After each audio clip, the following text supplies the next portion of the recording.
جزامی عورت کی خدمت کا یہ سلسلہ ایک طویل عرصے تک کیتھرین کو تکانے، اس کے جوش و جذبہ کو ٹھنڈا کیے بغیر چلتا رہا،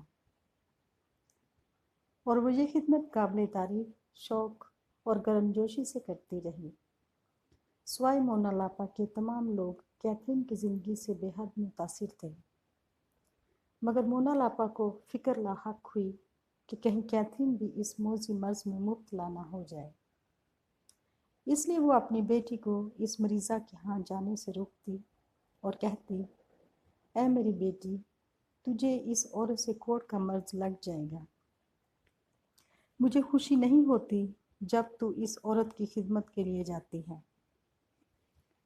لیکن کیتھرین، جس کا بھروسہ اور ایمان خداوند پر تھا، اپنی ماں کے غصے کو میٹھے میٹھے بولوں سے ٹھنڈا کر دیتی، اسے یقین دلاتی کہ ایسا کچھ نہیں ہوگا، لہٰذا وہ اس کی صحت کے لیے فکر مند نہ ہو، اور اگلے روز پھر ماں کی ضد کے سامنے ڈٹ جاتی اور اس وقت تک منت سماجت کرتی رہتی جب تک ماں اسے جانے کی اجازت نہ دے دیتی۔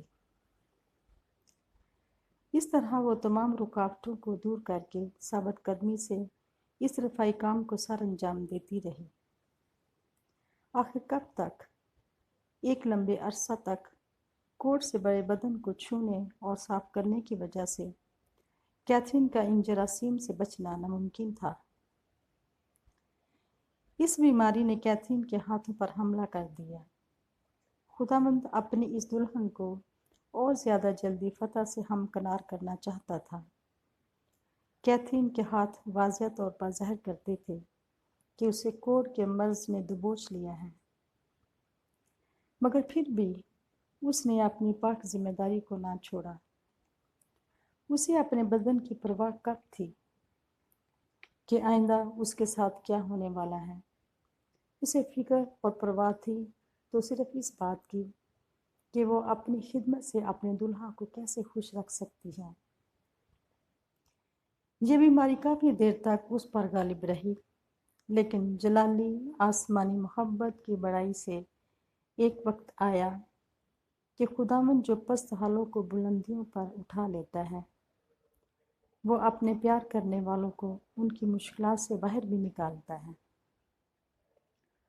خداوند نے اپنی دلہن کی مضبوطی کو خوشی سے دیکھا تو نہ چاہا کہ کیتھرین کی یہ بیماری مزید قائم رہے۔ اس جزامی عورت کی حالت روز بروز بگڑتی گئی، اور آخرکار ایک دن اس کا آخری وقت آن پہنچا۔ ان لمحوں میں کیتھرین نے اسے بڑے پیار اور مضبوطی سے دلاسا دیا۔ آخر اس کی روح جہاں فانی سے کوچ کر گئی۔ اگرچہ اس کی ظاہری حالت بڑی ہولناک اور ڈراؤنی تھی، تاہم کیتھرین نے بڑی احتیاط اور پیار سے اسے دھویا، صاف کیا، کفن پہنا کر پوری تیاری سے اسے تابوت میں رکھا۔ جنازہ پڑھنے کے بعد خود اپنے ہاتھوں سے قبر کی کھدائی کا کام کیا اور لاش کو سپرد خاک کیا۔ آخری رسوم کی ادائیگی کے بعد کیتھرین کی نظر اپنے ہاتھوں پر پڑی تو حیران ہوئی کہ اس کے ہاتھوں پر برس کا کوئی نشان باقی نہ رہا تھا۔ اس کے ہاتھ پہلے کی طرح صاف اور نرم تھے، جیسا کہ انہیں کبھی کچھ ہوا ہی نہ تھا۔ اس حیران کن معجزے کے بعد اس کی زندگی میں دوبارہ اس پر اس مرض نے کبھی حملہ نہ کیا، بلکہ اس کے بدن کے دوسرے اعضاء بھی زیادہ خوبصورت ہو گئے۔ اس نے خوبصورتی کو جیت لیا۔ یہ یقیناً کیتھرین کی بہت سی نیکیوں کا نتیجہ تھا۔